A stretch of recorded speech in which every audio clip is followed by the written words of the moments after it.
Well, let's unpack this and bring this discussion into a studio this evening. I want to urge our viewers to get involved in the discussion via social media platform Twitter. At ANN7TV is our Twitter handle. But joining us in studio this evening is Mr. Thabo Matau, Sanco Regional Secretary, representing mining communities. Good evening to you, sir. Thank you for joining us here on ANN7. Good evening, President Jacob Zuma had a lot to say in that parliamentary session. He touched on state capture, the Gupta leaked emails, the mining charter as well. What stood out for you? Look, what stood out for me, one is that it is clear from what the president has said that cabinet has been taken into confidence around the issue of the new mining charter. Yes. But also what stands out is that the need for broader participation and increasing competition in the economy. And the issue of, because why you need to do that, and maybe we must elaborate further. If the economy does not grow like we have said in the past, where will the graduates who are currently in our institutions of learning are going to go? The economy is in the hands of the few, and the economy needs to grow. Now, but what is also important is that the attack there, and I want to raise this matter because there's also the issue that came out today of the Concord. Yes, the secret ballot. You see, what stands out when you watch Parliament is that the attack is not necessarily the attack on the president. The attack is the attack on the African National Congress, precisely because the African National Congress has pro-poor policies. Now, even these other members of the African National Congress, especially members of Parliament, they need to be alive to that fact. That in fact, the issue here is not President Zuma. The issue here is that the policies that are here, that are favoring black people in this country, they do not want them. They are just mere agents of white monopoly capital. How do you wake up today in this South Africa that we have and say white monopoly capital was invented by Bell Pottinger, where we're sitting? When in fact it's hypocrisy, because some of the leaders who are speaking against that today, they themselves have acknowledged that white monopoly capital exists in this country and it is the enemy of the people. But also what stands out is this one. You are fighting a battle for radical economic transformation versus the issue of the global economy and whatnot. And what the president says, he speaks about our unique past. Because no country, you see the impact of apartheid, we continue to say we still feel that impact to this day. In the economy, that's why we find ourselves where we are. Now, obviously, our solution to addressing the country's problems would obviously be unique. But the program of radical economic transformation has got to happen. Now, taking it further again, what needs to happen with the other government departments and other ministers. The financial sector, for instance, it has got to transform. Take the issue of the banks, for instance, and I will link it to the mining sector. The banks continues to see a black person as a risk.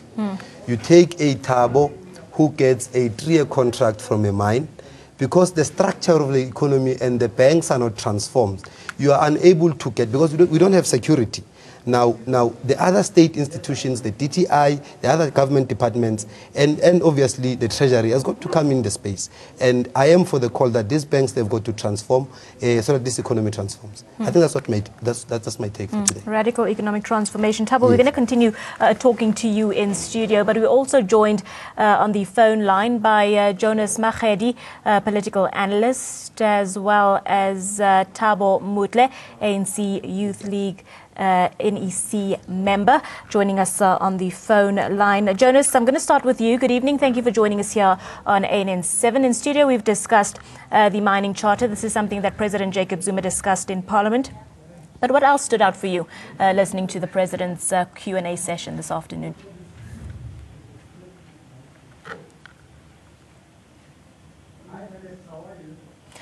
Jonas, are you there? Can you hear us? I do apologize. We seem to have a slight technical glitch there. We will get Jonas back on the line to continue this conversation. But we are also joined by ANC Youth League NEC member, Mr. Thabo Mutle, joins us on the phone line as well. Good evening to you, Mr. Mutle. Thank you for joining us. Just your reaction to what we heard from President Jacob Zuma earlier this afternoon during that question and answer session. Firstly, I think it is fundamental that we appreciate the work that has been done by the ANC to ensure that every exercise that they go through goes through in Parliament. Now, the President has attested or confirmed that speculations that are in the public, they are just a myth. Indeed, is in the right direction, ensuring that, amongst others, the mining charter becomes a success as compared to what the Deputy President has uttered in the public. In the main, the agenda that the President is pushing, it is the agenda that we have been waiting for. And as the Youth League, we've got confidence, we are fully behind the President, and we are very happy. Mr. Mutle, the President was asked a question this afternoon around issues facing the youth of South Africa. Unemployment, one of the questions coming to the fore.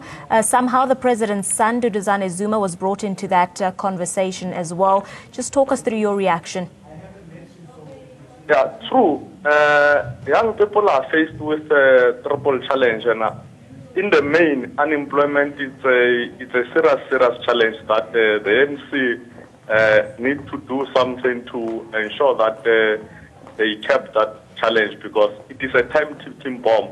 It can't continue to be correct that whilst the society demographic or the recent statistics has shown that 60% of our population is represented by young people, and they do not find a space for jobs, and our government is unable to create jobs for them.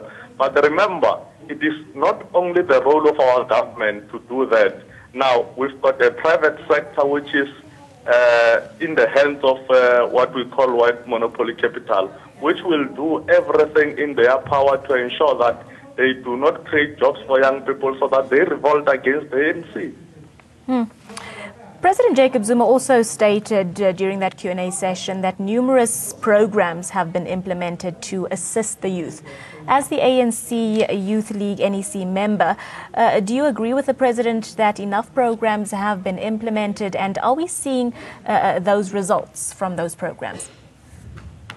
Yes, I agree that many programs have been implemented, but unfortunately, they are not making a very meaningful impact that we want to see as young people. And what are the ways that we can work around that to actually see those results? As you say, the impact is not meaningful as yet. Look, the impact will only be meaningful if we are able to grow the economy. Now, our economy is struggling as a number of things that are happening within the country. And as I've indicated, it's as a result of those who are in charge of the economy not willing to work with the African National Congress. Mr. Mutle, just stay on the line for us. I want to continue this conversation with you. We are joined once again by Mr. Jonas Magedi, who is a political analyst. Good evening to you, Mr. Magedi. I hope that you can hear me clearly now. No, thanks a lot. I'm back on the line. Thank you very much, sir. We heard from President Jacob Zuma earlier this afternoon, touching on a number of issues, from the nuclear deal, the plight of the youth, the National Security Fund, etc. What stood out for you? Well, I think that the President will first have to act beyond the statements that we have shared. They are quite promising, of course, from the issue of mining to the issue of radical economic transformation largely, but where you would sense that the President is still locked in the same old challenge is when he was speaking around the question of land.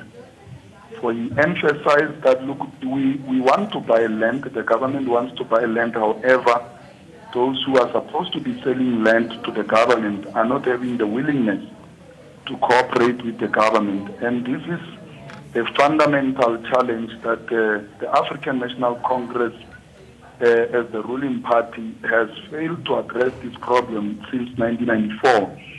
That you still want to implement the willing buyer, willing seller clause that will not actually ensure the distribution of land that can be done speedily. And I mean, these people will not be selling their land for, if they sell it for any amount of money or any value that is lower than what they hope, could turn them into billionaires. That to them is a loss. They don't care about the socio-economic needs of our people.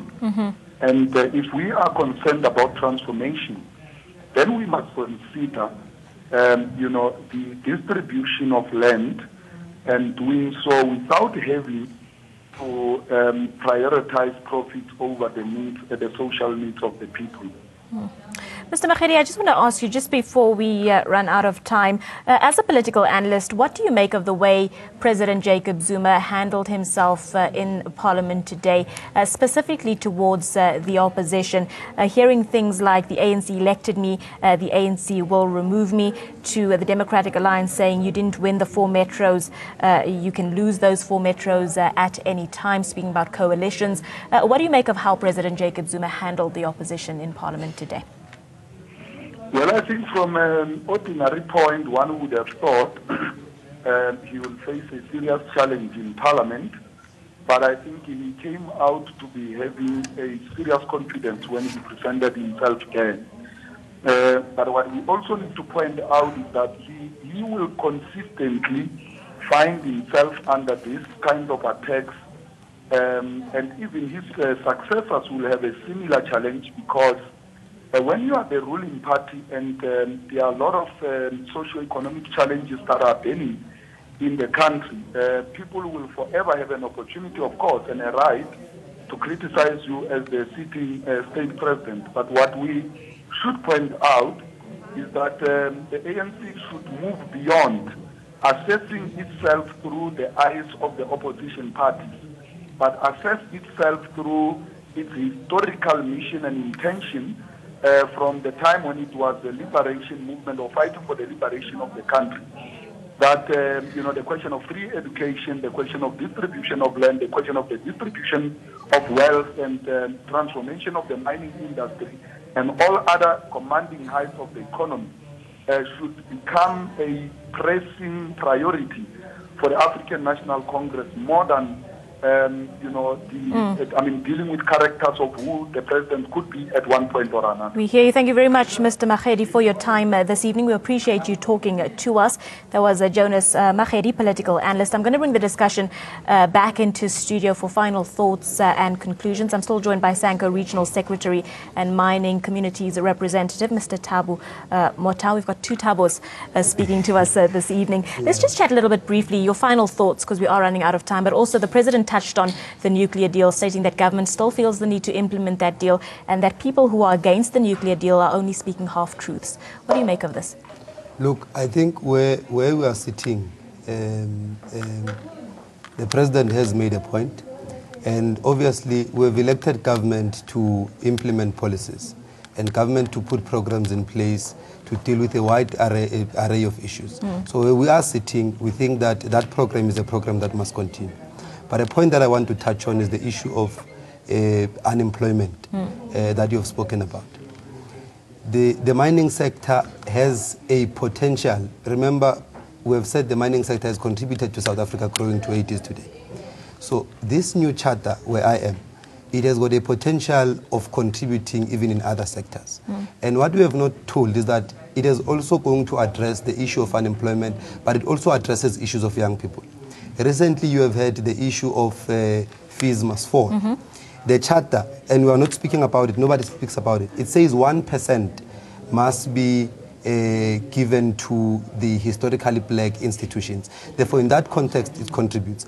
But if this charter goes forward, many young people, like we have said, are going to be forming cooperatives to participate in the sector. Therefore, in that context, therefore, you are saying government has had a plethora of government interventions to address issues of young people. So, successful implementation of this charter majority of people in this country are young people. Therefore, people who stand to benefit in this charter are young people. Indeed. Well, thank you very much, Thabo, for your time this evening. That's where we are going to leave this discussion this evening. But do remember, you can continue to engage with us on social media platform Twitter at ANN7TV is our Twitter handle. I just want to thank all of our guests who joined us this evening. Thabo Matau, Sanko Mpumalanga Regional Secretary and Mining Communities Representatives, as well as Jonas Magedi, a political analyst. Also joining us on the phone line was Thabo Mutle, the ANC Youth League NEC member. But that's a wrap-up of Newsroom Live for this evening. From myself, Abigail Fasahi, and the team, thank you for tuning in. Up next, ANN 7 Prime with Cindy Mavi. Enjoy. Good night.